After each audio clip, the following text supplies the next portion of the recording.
Alright. Welcome back to Algebra, Chapter 3, Section 1. We are talking about functions. Oh yeah, nice functions, baby. Y equals mx plus b. Domain x is a faithful hun, never paired with more than one. Range makes you wonder why he's a player, and that ain't so fly. If it is a function, yo, I'll prove it. Lay a pencil vertical and then move it. Alright, we're going to break that down bit by bit, learn a little bit about domain and range, x and y, and what is a vertical pencil test. First off, though, what is a function? Function basically says, if I do this, then I get this. Yes, it's like input, output.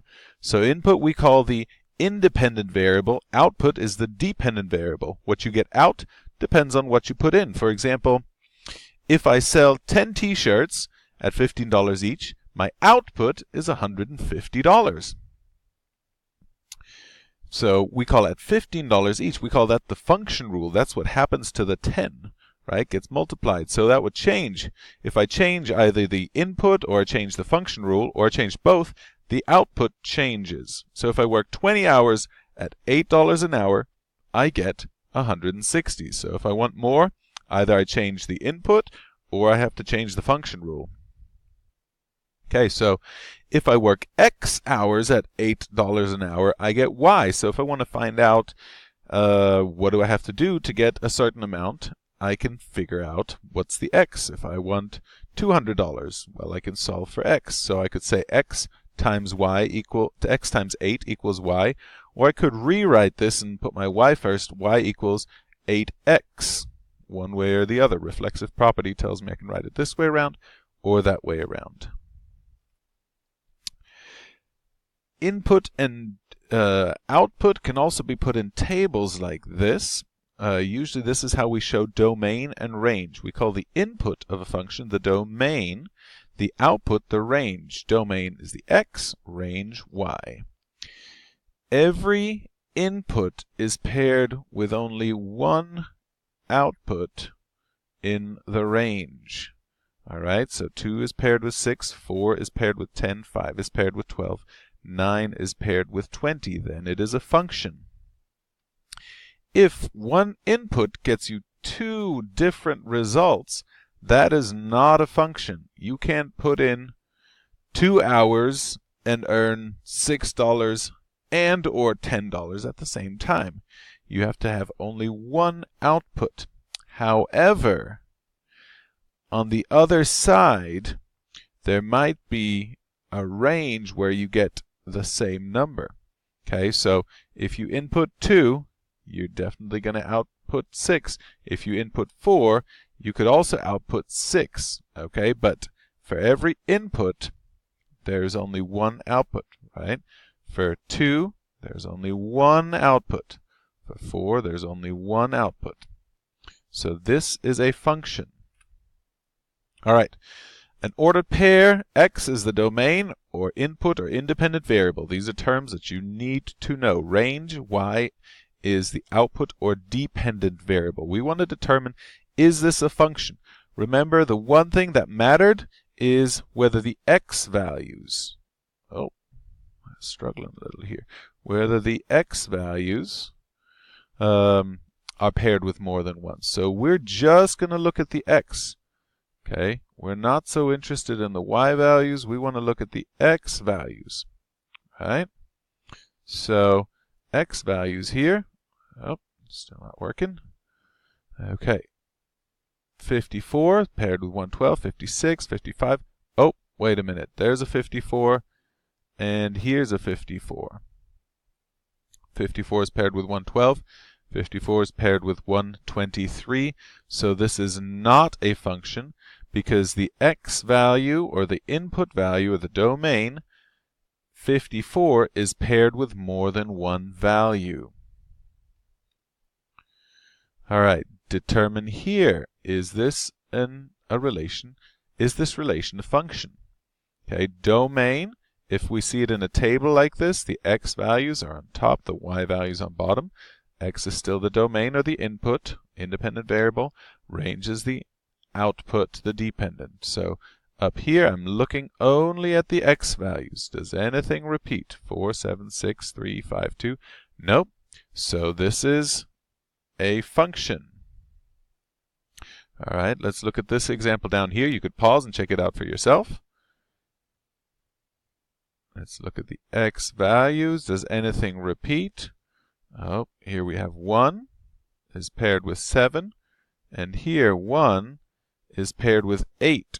So the input value 1 in the range, in the domain, the input value in the domain is paired with 2 different values in the range. So this is not a function. Okay, so here we have the vertical line test, or also known as the pencil test, vertical pencil test. Lay your pencil vertical and then move it. If you take your pencil vertical and move it from left to right, if it ever touches more than one point at a time, it's not a function. So if I move this across here, let's say this was the pencil here, and move that across, touches 1, 1, there's 1, 1. Okay, that's a function.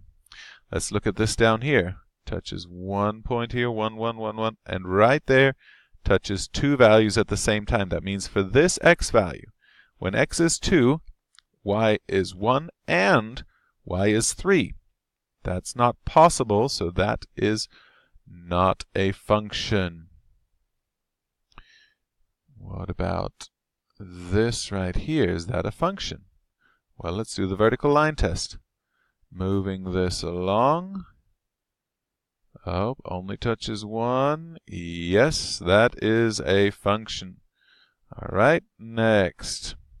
Is this a function? Well, doing my vertical line test. Oh, nope, it touches in 2 places, so that is not a function. All right, function notation. Sometimes you'll see a function written in this form, y equals mx plus b. And sometimes you'll see a function written as f of x equals 2x plus 3. Notice that these two are the same function.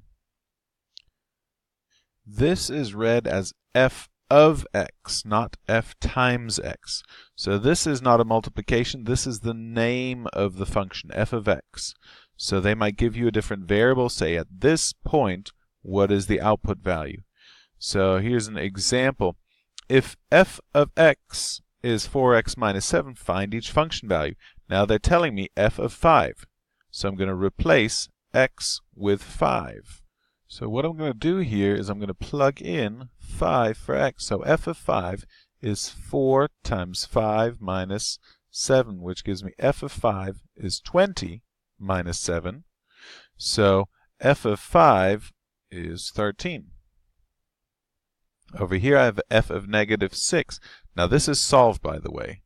All right, that's my final answer. F of 5 is 13. I'm not going to solve for f because this is the name of the function. F of negative 6, that means at the input value negative 6, what's the output? So f of negative 6 is 4 times negative 6. I've replaced x with negative 6 minus 7. And that is negative 24. Then f of 6 is negative 31. And that's my final answer.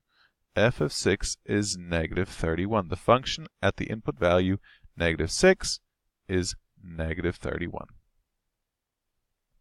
All right. Identifying independent and dependent variables. The function y equals negative 3x plus 12 represents the amount y in fluid ounces of juice remaining in a bottle after you take x gulps. Identify the independent and dependent variables. Well, x gulps depend, the fluid that you take in depends on the gulps. So the independent variable is the gulps. Y, the fluid, depends on how many gulps you take. So that is the dependent variable. Okay. The domain is 0, 1, 2, and 3. What is the range? So these are my x values. X values are 0, 1, 2, and 3. My function value, my function rule is negative 3x. plus 12.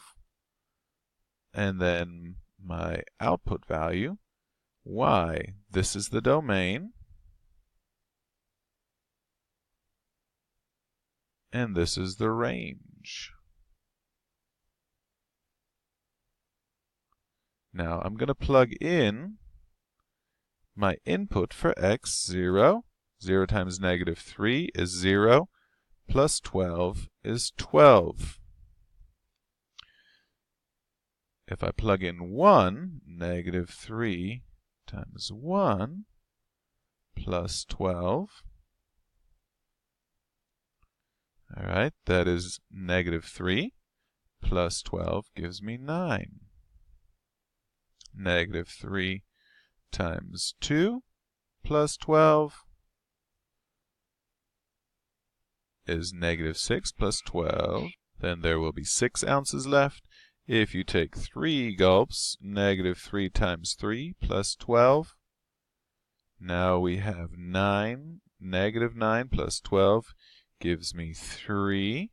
And if you took a 4th gulp, you would be done with the juice in that bottle. So the range in this case is 12, 9, 6, and 3. And that's all we're going to do today. Remember nice functions. Y equals mx plus b.